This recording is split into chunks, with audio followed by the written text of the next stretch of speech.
কাল ছিল শিবরাত্রি। তো শিবরাত্রির দিনে আমিও মন্দির গিয়েছিলাম। তো দেখছি মন্দিরে এক মহিলা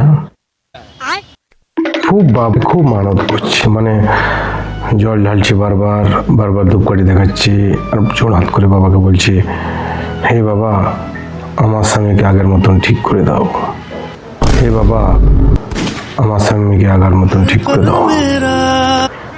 আমি দেখছি তো আমার মনে হলো যে না, কি ব্যাপার, হয়তো বা কিছু হয়েছে। তো বললাম যে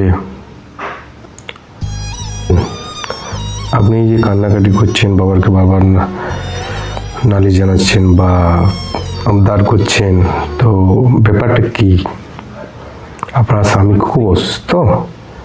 रुको जरा, বলছে দাদা बोला धक्का बुक्की नहीं कर আর কিছু বলবেন নেই। हाँ বাবার কাছে মানত করেছিলাম যাতে আমি বাবার মতন বর পাই। তাহলে কি বাবা সেটা কি পূরণ করেনি? বলছি ওটাই তো সমস্যা, ভুল করে বাবার মতন বর চেয়ে নিয়েছি।